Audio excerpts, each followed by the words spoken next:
যদি নিজের ব্যথা টের পাও তাহলে তুমি জীবিত, আর তুমি যদি অন্যের ব্যথা টের পাও তাহলে তুমি মানুষ। আমি ঘৃণা করি সেই সব মানুষদের যারা নিজে ভালো থাকার জন্য অন্যের মুখের হাসিটুকুও কেড়ে নেয়। দেখবেন কিছু মানুষ আপনাকে মন মতো ব্যবহার করতে না পারলে আপনার নামে বদনাম তার ঠিকই করে যাবে।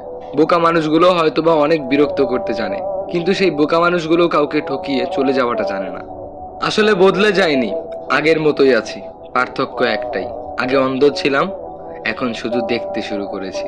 টাকার পরিমাণ কম হলে রক্তের সম্পর্ক যারা আছে, যে আত্মীয়রা আছে, আপনজনরা আছে, তারাও বিভিন্ন অনুষ্ঠানে দাওয়াত দিতে ভুলে যায়। জীবনে ঠকে গেলে হয়তোবা বিশ্বাস নষ্ট হয়ে যায়, কিন্তু শেখা যায় অনেক কিছু। আপনি যদি ঠকে যান তাহলে আপনি অনেক কিছু শিখতে পারবেন। এই শহরে বাঁচতে হলে নিজেকে শক্ত করে গড়ে নিতে হবে, কারণ এই শহরের মানুষ ভালো না, সহজ সরল মানুষদের রক্ত চুষে খায়। আসলে সময়ের সাথে সাথে সবকিছুই বদলে যায়। যেমন আগে আমি জেদ ধরতাম, আর এখন শুধু ধৈর্য ধরতে শিখে গেছি। ছেড়ে গেলেই কি শুধু ঠকানো বলে?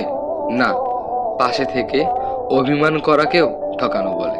সময়ের সাথে সাথে যেই মানুষগুলো পরিবর্তন হয়ে যায়, আপনার সঙ্গে খারাপ ব্যবহার করে, সেই মানুষগুলোকে অতটা আপন ভাববেন না, কারণ এরা হলো ঘূর্ণিঝড়ের মতো, কখনো ক্ষতি ছাড়া উপকার করে না।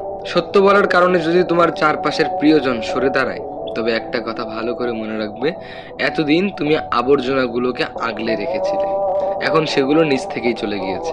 সাথে চললেই সঙ্গী হওয়া যায় না, কাছে থাকলেই কাছের মানুষ হওয়া যায় না। একটা জিনিস মনে রাখবেন, বেঈমানরা কখনো কাঁদে না, আর স্বার্থপররা সবকিছু, সমস্ত স্মৃতি খুব নিমিষেই ভুলে যায়। আর মানুষ প্রয়োজনে যতটা প্রশংসা করে, প্রয়োজন ফুরিয়ে গেলে বা প্রয়োজন শেষ হয়ে গেলে তার থেকে বেশি বদনামটাই করে যায়। আসলে উপকার খুব অদ্ভুত জিনিস, করলে মানুষ ভুলে যায়, আর না করলে